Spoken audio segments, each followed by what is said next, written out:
The deadly and highly contagious novel coronavirus has had a huge impact on billions of people's lives, weighing down on the economy, putting workers out of work around the globe, and more.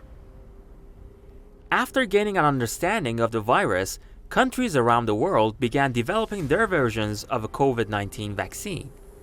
It's called Operation Warp Speed. That means big and it means fast. A massive scientific, industrial, and logistical endeavor unlike anything our country has seen since the Manhattan Project.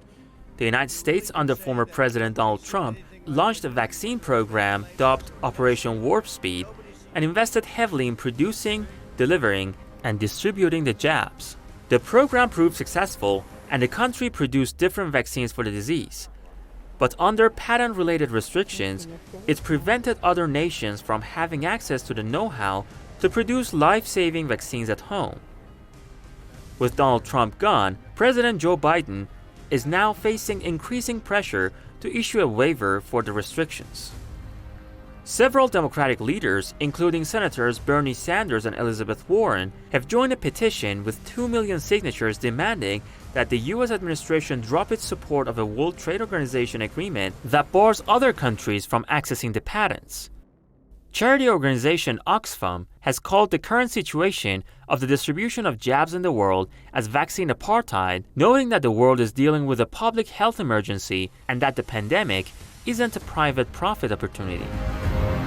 The fact that the U.S. does not want to remove a patent on some of its key vaccine developments against COVID-19 is another symbol of how this empire is ruled by profits, by money, by the pursuit of wealth against everything else. It doesn't care about human life. It doesn't care about human beings and their health and prosperity. It cares about money because the United States worships money. Its God is money. And it's something that's horrible to understand because we're in the middle of overcoming a pandemic that is still very much a threat to a lot of people around the world. The comments come ahead of shareholder meetings for the giant pharmaceutical companies.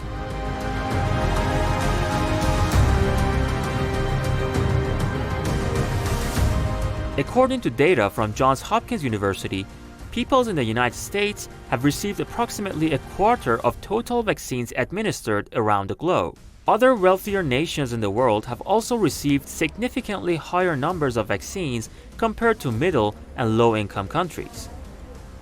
A Washington Post report indicates the United States will have an oversupply of hundreds of millions of coronavirus vaccine doses as soon as July. The figure has raised concerns about possible hoarding in the country. Earlier this month, Amnesty International condemned richer countries for failing a, quote, rudimentary test of global solidarity by hoarding COVID vaccines, accusing them of exploiting the pandemic to undermine human rights. Also, the World Health Organization warned richer countries that their deals with big pharmaceutical companies will hurt the global COVAX program for poorer nations.